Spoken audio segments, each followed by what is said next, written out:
out, slowing down, taking these deeper breaths. You actually describe that. You describe what the physical breathing does to the brain. Yep. What does it do to our brains? Yeah.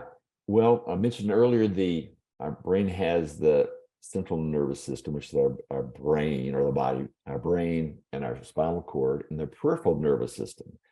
There are some components of the peripheral nervous system, which are the nerves and everywhere else into our internal organs, the rest of our body.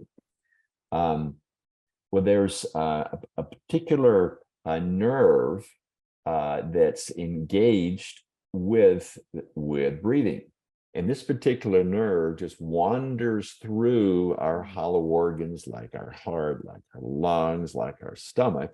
And when on the exhale, it actually engages that a nerve, which brings the body more into a calming state. So it's called the vagal nerve. And when we practice breathing, the term scientists use is it creates good vagal tone. A good vagal tone brings a more of a calmness to us.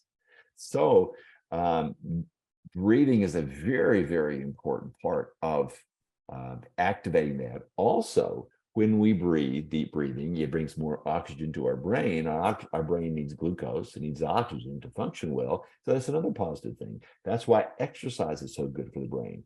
Your respiration increases, bringing more oxygen to your brain, and that's good for your brain. You mentioned how our brains are not as fixed as we used to think. You talk about neuroplasticity. What is neuroplasticity, and does our brain stop growing when we're young? And does it, or because you hear about older people saying, oh, you can't teach an old dog new tricks. Well, you can, right? Your brain can continue to grow as we age, but describe that neuroplasticity for us.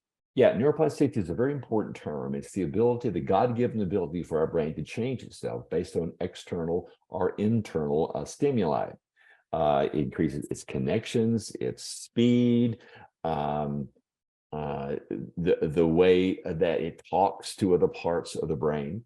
And neuroplasticity never ends. That's really the essence of learning. When you relearn something, it reconfigures your brain. Now, your brain, about the mid-20s, your brain fundamentally stops growing, and yet scientists are now finding out that even in the later years, you can actually grow new neurons. It's called neurogenesis, new neurons in the hippocampus, which is your memory part of your brain, and also the prefrontal cortex. So although the majority of the brain growth ends about the mid-20s, there still is growth of your brain, but also neuroplasticity is throughout your life. That's why one of the things that you teach seniors is to keep the brain healthy, is to learn new things. Always keep learning, keeping that learning mentality, because what it's doing, it's changing your brain. It's healthy for your brain. So you can't teach an old dog new tricks. In one way that's true, but another way it's not.